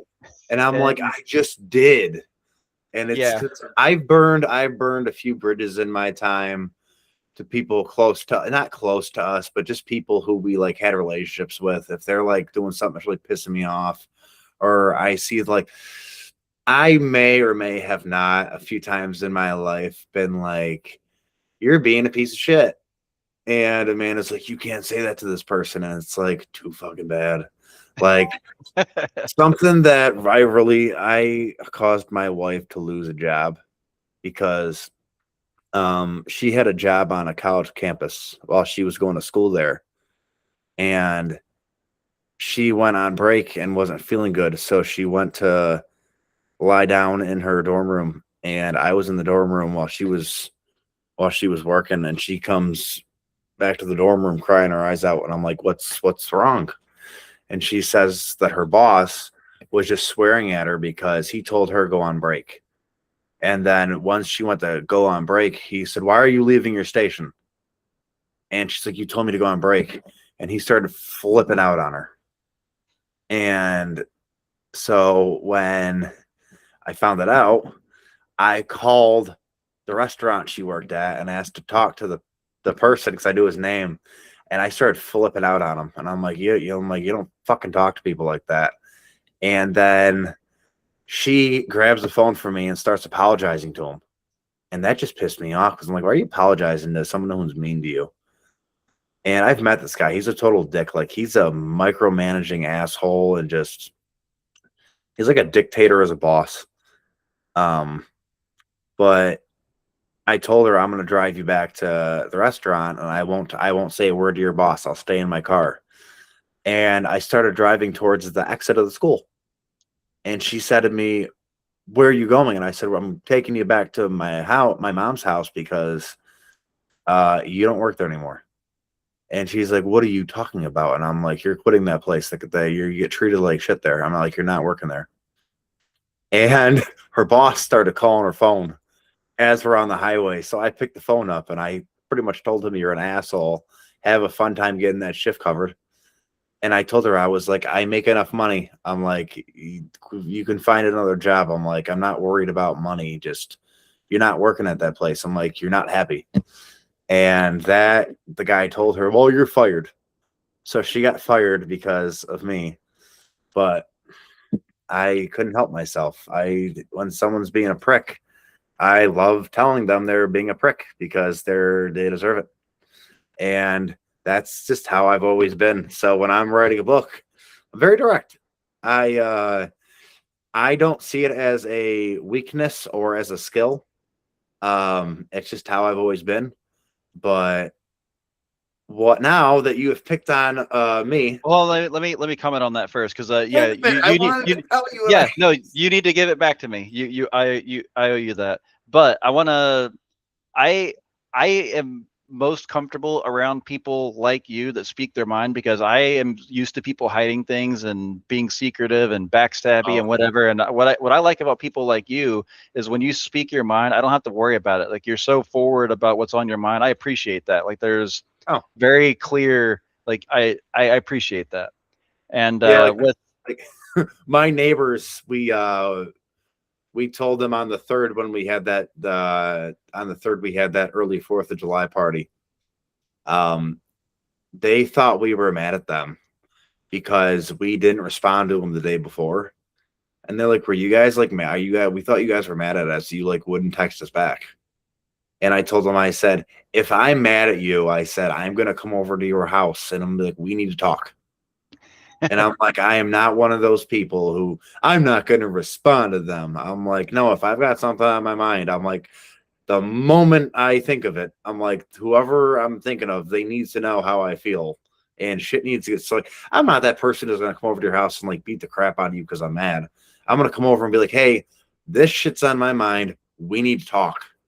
And that's just, I don't know. I feel like that's like the best way to handle things. yeah, And that's, so go ahead. I think Tommy's like that too. Um Later on in the book. Not in the beginning. I think he's like that later on. In the beginning of the book, I think he thinks these things in his head, but he doesn't say them. Yeah. So like I said, that is one of the things that peeves me, but not that it's bad like what you said, but like when you write a book by yourself, it's consistent the whole way through, and it's the personality of the characters. Like with Brian in particular and Sisters, like, you wrote most of his lines and he's very direct, and that's like his whole personality. I couldn't imagine him being any Yeah, other way. Like, you love and hate him for how direct he is, and that's yeah. good. But what drove me crazy about it is you were doing that with everyone else too at times, and there were some times where I wanted to do it the tease the details way and not be as direct, and so it was kind Yeah. of rough getting the balance of it. But I think we made it work. I think we did pretty good with it. But Oh, you owe me. What how do I drive you crazy? Because I know Thomas. I drive everyone crazy at some point. Thomas. Don't take this personally. It's just criticism. It's constructive criticism. You like to, and I forgot what it's called. My wife was like, "That's not what it's called." She's like, "This is what it's called." The goddamn minus sign. Oh, M dash. Your damn N dashes. N dash or M dash. M. You put 100 M dashes in 100 pages. And it That's drives light. me and I it was holding drives back. me fucking crazy. But I'm happy that you're comfortable doing it Yeah. because it's how you are as a writer. It didn't bother me in Surviving Winterland. I was like, oh, he puts a lot of M dashes in here, but it wasn't distracting to where it took away from the story. Like when you did it, most of the time I understand why you. I understood why you did it, but I thought to myself, I've never put an M dash. I don't get it. And in Sisters, some of them I would delete and put commas. And Yes. then there were times where I'd be going back through and I'd be like, oh, I shouldn't have deleted the M dash. That actually looks nicer than the comma. Yeah. What's funny is that you're right. I think I used them too much. But I write like I think, and I like to do side notes and whatever. Oh, So I know. that's how it comes out. But it's funny because when I wrote the first draft of Surviving Winterland, I was using hyphens instead of M dashes because I knew I wanted that, but I didn't Yeah. know what an M dash was. And so I finished the Oh, whole first draft of that book, the 500-page book that you read. They were oh, all hyphens. I had to go back and change every single one of them that needed to be an M dash into an M dash and not the ones that were supposed to be a hyphen. So you want to talk about pulling my hair out? I did that. But it's oh, crazy because actually let me show you this. that I would was drive just me nuts. talking I was just talking about this the other day. This is before I became a writer. I did this. This says, "What is better, to be born good or to overcome your evil nature through great effort?" That is a quote from Skyrim and a screenshot that I took off of it. And that's a hyphen. But I wanted it to be an M dash, but I didn't know what an M dash was back then. So even before I was a writer, I was writing like that, and I just didn't know what it was. And that also could have been a comma, but it's just I like the long pauses. I like to be I don't know, I like the flair with it. But I love that picture now because it's wrong and it's just staring me in the face. And Oh, but I love it. I wasn't done criticizing you. Oh, keep it coming. The M dash is like the period on the I. I've got to go down the rest of the I now. Um, so you do this thing where, how do I say this without giving anything away? He went into the woods feeling it would be much safer. He'd have somewhere good to hide where nobody would be able to see him. Or would he? And it's like, why do you write or would he? And I like that kind of stuff to where like he'll put like, for instance, I'm just gonna say the name Spence. He goes up to Spence's cabin and thinking he's gonna be safe. And then you're like, or is he? And stuff like that to where I'm like, I get what you're doing, but it's just I think it's just because it's not my writing style. See, I feel like I'm talking shit now and I feel bad. Oh, Um that's fine. I can handle it. okay, I can take criticism. I don't like that I feel like I'm in a counseling session with somebody talking about my marriage. I don't like it when you put things like he was going to go here to get help from this person, which he thought he would get, but will he? Not anymore. Period. And I'm like, yo, you just gave it away. Why'd you give it away? Like people reading this now know, and Tommy doesn't know, but the reader does. And while I like that, I was like, there's a different way I think you should word that. Those kind Yeah. of things. To where you're That like, could still you change. hint. I hate hinting. I've never been a hinter. I don't want the reader to know. I will say though this. I do like it when because the author's the narrator pretty much for the book. They know everything that's going to happen. But I want the reader to know more than the characters know. You know what I'm saying? Yeah, that's kind of what I was trying to do with Which that. That one's a little. much. I agree. I do like it when you hint at things. Sometimes, though, I think you hint to the point where you're like giving it away, to where I'm like, why would he say it? Because I didn't know. Because if you hadn't told me what happened with the guy with the fisherman, and I would have read that, I would have known instantly, like, oh, he's not there anymore. Whereas if you would have changed it up a little bit, I would have thought, oh, he's going to his cabin, and what's going to happen with him? He's going to help him out, hopefully.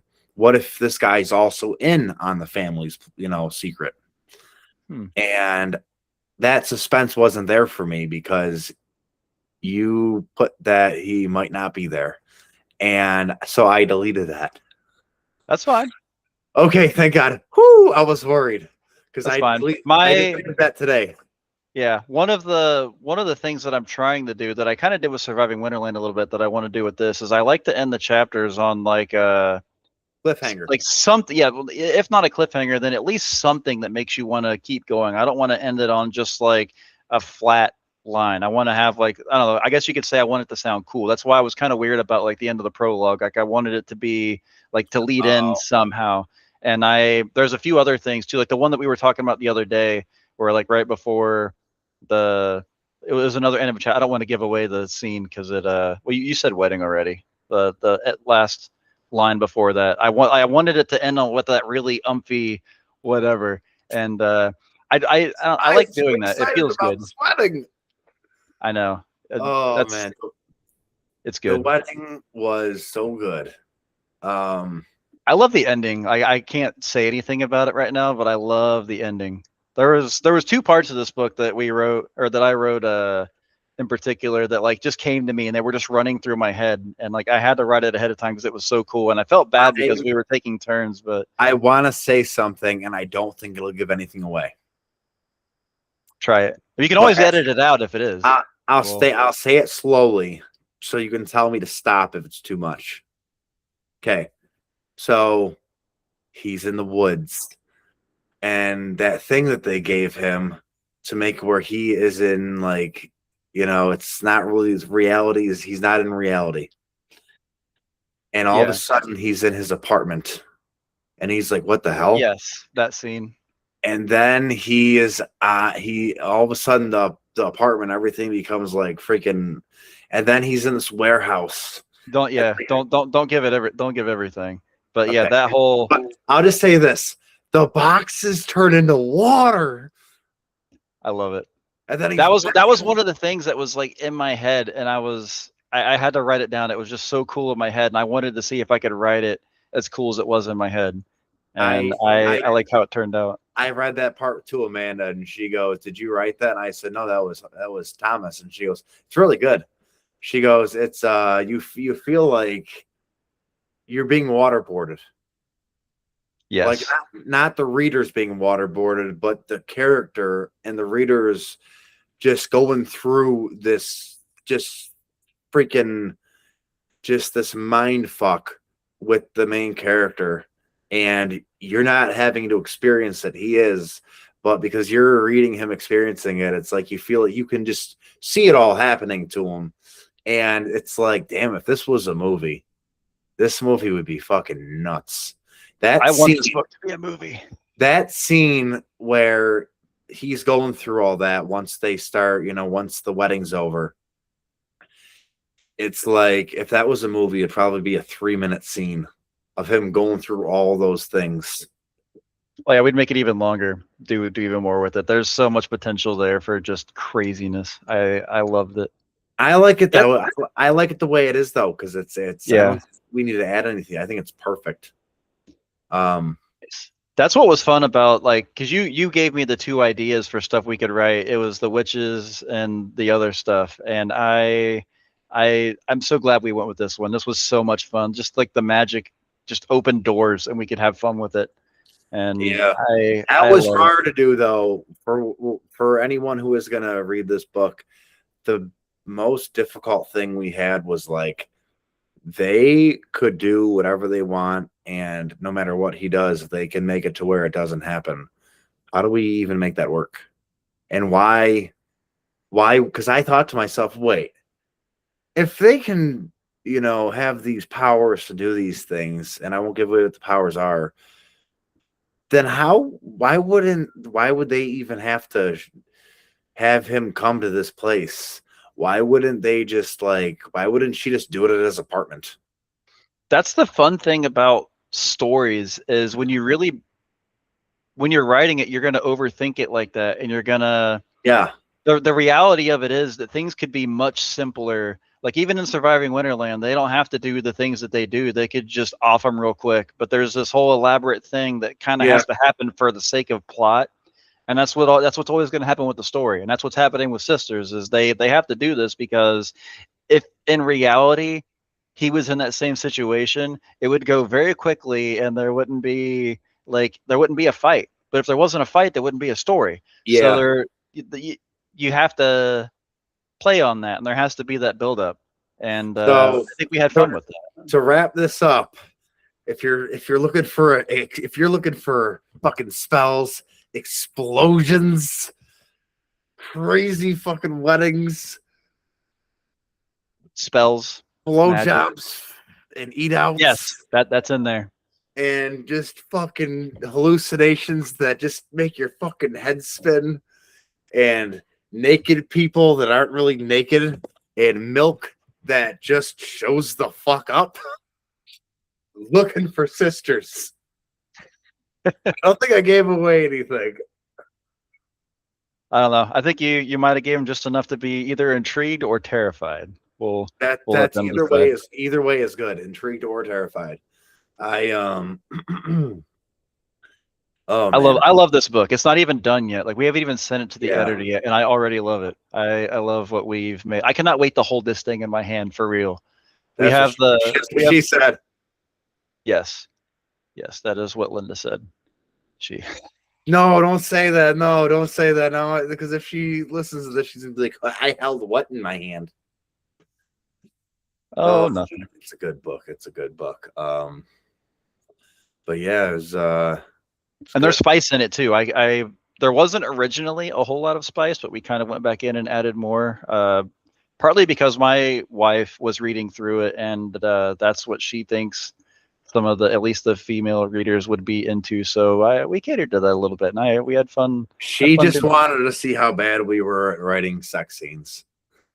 Yeah, well, I think it's good, so we'll see. No, she also thinks it's good. She also liked it. She gave her her stamp of approval, so that counts for having something. the idea of adding that stuff, and I think really did bring the book more to life.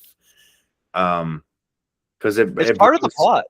It's real life more. No, I know, but it's like real life, more emotion. It's human nature, and it's bonding. Yeah. That's the whole thing. Like we were not giving a whole lot of plot away, but the main two characters are bonded really well, and that is a big part of it. And I love just from the last draft that we did to this one, like we built on that so much, and it's so good now. That is my favorite part of writing is once it's written and then you go back and keep adding stuff and just making it better. It's so good now compared to what it was like 1 month ago. I am so happy about it. And I'm interested to see like how much better it gets before we're done with it, because we're so close. But it's hey, so be honest with me here. I was thinking about this.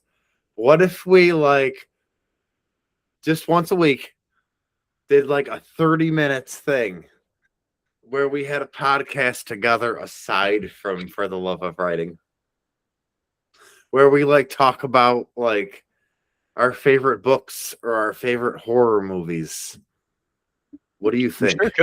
We could. Because I would love to do that. Yeah, I think it'd be cool too. Like if we read, like with our group that we have, the group that Zoe made, one of the things she wants to do is have us build each other up. So eventually, I think it'd be cool if you could go in with us on it and we read a book together and then we all talk about it. Because I mean, you said Zoe, so I'm just gonna say Zoe. Zoe could be in the podcast too. Like the three of us talk about our favorite books or our favorite movies, and just everything horror and all that kind of crazy shit. Hmm? So we could talk about the depth of Saw. Oh yeah. Do you like the Saw franchise? I love the Saw franchise. I That have is all the movies. that is our favorite, or my favorite. Is it your favorite too? Maybe. Yeah. She's been eavesdropping the entire time. My wife wanted to be part of it, but we said no. So I'm Now streaming I it on her feel so computer and bad she's listening. because, like, well, not now. I feel bad. She's still a part of it. So it's weird. So because you're a dude, I don't know. I'm not saying like I wouldn't call myself a man's man, but I find that when I talk to guys on the what's it called, the podcast, it's like you're connecting with a bro. Where when you're like talking to a girl, like if you're talking to a guy on a podcast, you can be like "fuck you" as a joke, just like laughing, like haha, no one takes it serious. Where I don't know, when I'm talking to a girl, it's like utmost respect. Like Buck, Aaron, and Trevor, how they talk differently depending on when the girls are Yeah. around. It's like you gotta watch your mouth when you're around women, man. That's the way I was raised. Don't swear around women.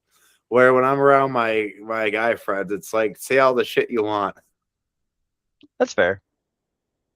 I'm one of those weird people, man. I didn't lose my virginity till I was 18 because I was too nervous around women. So whenever I'm around women, it's this feeling of like I don't know. It's like, you're Thomas's wife. Good to see you. How you doing? Where with you, it's like, hey, what's up, man? I don't know. I feel bad. Now I feel horrible. We should have had her on here. You fucking. She kind of is. She has a way of creeping in on things. Yeah, you. Like I said, she's been listening this whole time. It's so funny. Tell Zoe to come over in the thing. She can be. She on can the hear last you. part. Are you sure she? Oh, does she? You want to say bye? She can be in the last few minutes of it. I feel bad now. Oh yeah, she's 100% going to do that. You gave her the invite. It's over. I'll say every time I've been like talking, it's with the headphones. I could hear myself like echoing, and it's really weird. Yeah, I muted her mic before we started. Zoe, has anybody ever told you you look like Wednesday Addams? She can't hear you now. I'll put the headphones off. I can't hear you. Do you agree with me on that, Hunter or Thomas? Say it now. Is it Zoe? Has anybody ever told you you look like Wednesday Addams? That's so funny. There's this teen. Okay, should I say this? Probably not. Yes. You know what? No one from church is gonna watch this, but there is. I just told someone the story yesterday. That's hilarious. There's a teenage girl. Absolutely nothing against her. She's a sweet girl. But there's this teenage girl who's kind of like goth. She works at the coffee shop with me at church. And when I first started working there, she was very monotone, like bored, just like teenager, like goth. And I would call her Wednesday Addams before I even like remembered her real name. So that's funny that you say that. It's awesome. It's the hair. It reminds me of Wednesday. I don't know what it is. It's not. It's a compliment. I've always thought Wednesday Addams was cool. Plus, she dedicates 1 hour every day to working on her novel. She said that on the series to her college roommate. Dude, if anyone wasn't obsessed with Wednesday Addams before, they should be obsessed with her after that Netflix series. If you don't like Wednesday Addams, you can go yourself. Wednesday Addams is the shit, man. She is. I don't know which one I like more though, Jenna Ortega or Christina Ricci, or the original one. They both had like such different they both brought different things to the character. It's like apples and oranges. I like how Jenna Ortega just wasn't blinking. That is hilarious. That is such a good take on her. She had an agreement with Tim Burton that she was going to try to like blink as little as possible. Oh, you know what we should do for the podcast, the one we start. I'll try to come up with the name for it. You guys try to too. Like just like a 30-minute podcast where we all like get together and talk about about Just like a what chick. one movie every time, and that's what the episode is called. We're Like starting with Saw. that sounds great. We can start with No, Saw we can and talk work up to about 12. we can talk about why did John leave Adam when like he won, he survived. Yeah, Why? I On the next I episode. I love the one. I think it's just called Jigsaw. The one where it's actually it's around John. He gets like a heart or something implant, and finds out that they didn't actually give it to him and that they harvested his organs, and then he tracks down the doctors that did it. Oh, that was Saw 10. That's the Yeah, one. that was the newest one. Oh, Saw X. That's right. Yeah, Saw 10. Not Yeah. Jigsaw. Yeah, but Well, chronologically, it happened earlier in the Yeah. series. But They told him that they were doing like some cancer. That would be a fun one to talk about. I love that one. And randomly, Amanda is one of my favorite characters in that thing, and Well, when she shows up, I was like, that made me so happy. Oh, I love it. John and Amanda's relationship, like Um, by the third one, like Yeah. you just didn't get to see as much of their relationship, and then like in Saw 10, like you get to see more of them like at their peak, like working together. Yeah, So- Zoe in particular is gonna love chatting about stuff like this. She does this on her own. If you just put a camera on her, she's gonna be right in her element. It's great. when we do this, I'm hoping within the next week or so, because that's how I do things. I like to get right on it. Are we going to talk about the whole Saw series or just the first movie? Because if it's just the first movie, I want to watch it again for the 100th. We just watched it like a couple weeks ago. We introduced the kids to it. Yeah. Oh my God. Let's at least start with the first Yes, one. that Hey, yeah, happened. well, they're in their teens though. That's Yes, not they bad. are teenagers. That we waited. And I put my foot down to not do the unrated. It had to be the theatrical. Yeah, it was theatrical, so we held back a little bit, A little less blood. a little Okay. less. Fun fact. Do you know where unrated movies come from? Okay. Let's hear me out. You about to learn you something. Okay. See, this is the kind of things we can talk about. Like, do you know where unrated movies come from? Okay. So ratings come from the Motion Picture Association of America, right? The MPAA, whatever. Okay, and then so a movie like shut up. No, I'm laughing because when you said, "Do you know where unrated movies come from?" I instantly thought I have no fucking clue. No, okay, so they make the movie, they send it off to the Motion Picture Association of America. They watch it, and there are specific things that make it to where like this movie's has to be rated this if it has this. Like if it's rated PG-13, you're allowed one F-bomb, you're allowed some boobies.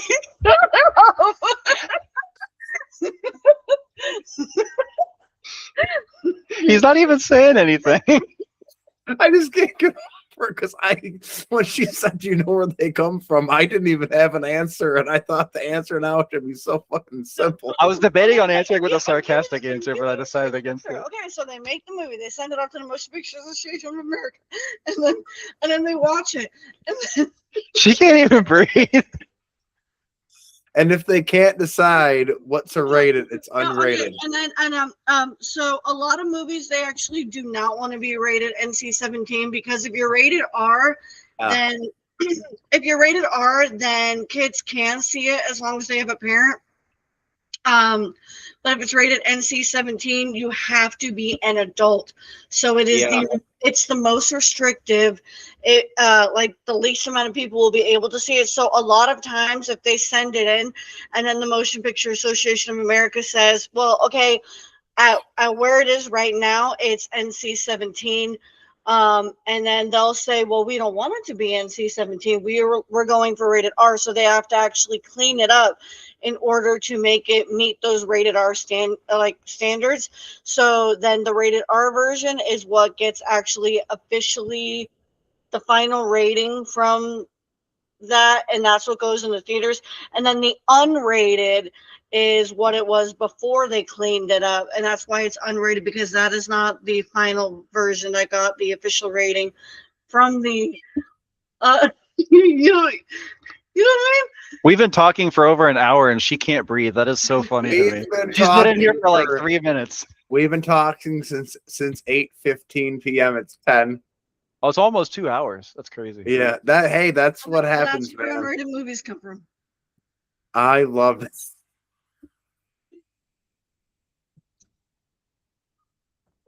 Okay, How do you follow that up? the way that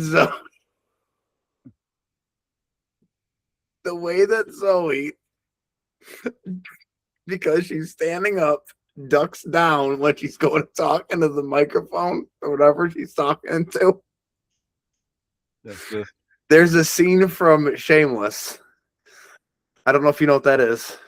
She's watched it more than I have. I've watched a lot of it, not all of it. There's a scene where I gave up in like season 5, season 6. I'm like, this guy Kevin has a neighbor named Giannis. He's Greek, and Giannis removed the exhaust from his motorcycle so it would be louder, so that he could upset his new lesbian neighbors, because Giannis doesn't like lesbians, and they keep calling the police on him. But they live on the south side of Chicago, so every time they call the police ignore it because it's noise. And when Kevin comes over to try to get Giannis to turn his bike off, he yells Giannis as loud as he can right next to him, and Giannis can't fucking hear him because his bike's so loud. But the way he ducks when he says it reminds me of how Zoe was just ducking, and that mixed with you guys know where non-rated movies come from, and then me thinking, where do they come from? Why don't they rate them? You know what's crazy? The best. But I'll hit you with those effects. Those random effects. She will clarify. The best ever horror movies and comedies, I think, are rated R. Is that what you're saying? Whenever Amanda and I go to a movie and I'm like, oh, that could have been better, Amanda goes, you know why you didn't like it that much? Because it's rated PG-13. And I'm like, ugh. I don't know what it is. If there's not a bunch of horrible stuff in the movie making it really fucked up, is it because like it feels like they are like kind of holding back? Yeah, it feels like there could be much more stuff. Like, I don't like if they don't swear a lot in the movie, I don't care. Like, swearing doesn't make it scarier. But, if someone gets their head chopped off or something really traumatic happens in the movie, that's part of the story. I don't know.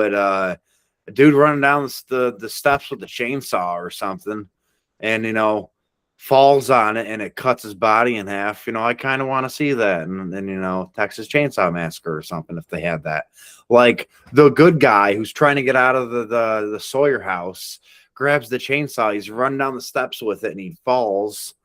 And Leatherface is at the bottom of the steps, and then the chainsaw goes up his freaking rib cage, and Leatherface is like, I didn't get to kill him. That's never happened in one of the Texas Chainsaw movies. I just always would want to see something like that. Right. But that would be rated R, and it's like these PG-13 movies, man, are freaking, they're weak. Some of them. Truth. You guys saw Obsession, right? Yeah. Yes. At your suggestion. That was rated R, right? I don't remember what that was. I think so. It had to have been. Just from that one scene, it had to have been rated R. Any more than one F-bomb. Did you guys like? Yeah, he kills himself. Yeah, right. Did you guys like Obsession? Yeah, I just recommended it to someone yesterday. I will say, Backrooms has an extended cut coming out, and Backrooms was so good that I'm not gonna go see the extended cut. Like, it was good to watch the first time, but watching it a second time, I'll probably just wait till it comes out on Netflix. But Obsession, I saw at the movie theater and at the drive-in, and I loved it just as much the second time. Yeah. The next movie you guys got to watch is Undertone. Perhaps. I promise you will like Undertone more than Backrooms. and I think it's on the same level as Obsession, a little more demonic though. That sounds more up my alley. Undertone is where I got the chanting for sisters without giving too much away. Nice. Yeah. Oh man, that was fun. Good stuff. I feel like we got a little off track there, but do you want to reel it in? You know what? Thomas Hunter. You're right. We got off track. It's all right. It's my podcast, so I can do what I want. True that. People don't like it, they don't need to listen. But yeah, I guess we'll wrap it up. I'll text you this week about us all doing the Saw episode of the new podcast. Come up with a name of it. If you come up with one better than me, we'll use it. Just thinking out loud, I was thinking For the Love of Horror, but I don't know if I love it yet. But that is my initial idea. That is actually good. For the Love of Horror. Or Writers After Dark. Ooh, I like that too. What about After Dark? Actually, Writers After Dark does sound because that's what we are. We're all writers talking about. It'd be like a late night show, like where we're just shooting the shit. Like you get to see what's in our minds when it's not book related. What about Authors After Dark? True, because we're published. We're all published authors here. Writers After Dark. It's weird because like Authors After Dark sounds more official, but Writers After Dark sounds better somehow. Writers After Dark. It does sound a little bit better. I like Writers After Dark. Why is that? Yeah, I don't know. I like the word writing more than I like author. Authors After Dark, just because it's 2 A's and then a D, where Writers After Dark has like a wad. Well, it's wad, man. It's wad. It's wad. This is gonna be the waddest podcast. Don't do that. No, we should do that. This is the WAD podcast. We should fucking call it that. This is Writers After Dark. This is the WAD podcast. We will lose people on that probably, but Writers After Dark, I'm good on that. I like it. Writers After Dark. Okay, Writers After Dark. Everybody, look out for it soon. It's gonna be great. Go get Christmas Fear and High School Hell, Sleepless High School Hell on Amazon right now. Thank you very much. I appreciate it. Thomas, you kind of dropped the ball at the end because you're supposed to announce my books and that they're available on Amazon, but it's okay because we got off track. I'm not mad at you. Don't worry about it. Be looking out for High School Hell when it's free, when you post it. Yes. I'm excited for that. Hold up your post again. Or you're not your post. This thing right here? Yes. Sorry, I just got the angry text from my wife that I've been down here for 2 hours and smoked like 7 cigarettes. She said I could have 1 down here, and I had like 7. Oh, thank you for buying that. I'll have to get you a signed copy for free. You're gonna sign this one. We're gonna make it happen. Yes, I'll do that. I will sign both. But yes, thank you everybody for watching. This was my episode officially. I loved doing this. I hope everybody enjoyed it. I'm sorry we rambled a little bit. I hope you all enjoy Sisters when it comes out. And that's all I have. All right. Good night, everyone. Thanks for watching. Thank you, Rob, for everything you do for us. And I'd be happy to do this again with you sometime. You earned it. You're good for it. All right. I'll send you a text later about doing an episode of Writers After Dark. Sounds good. Good night, everyone. All right. I'll talk to you later. See ya. Bye.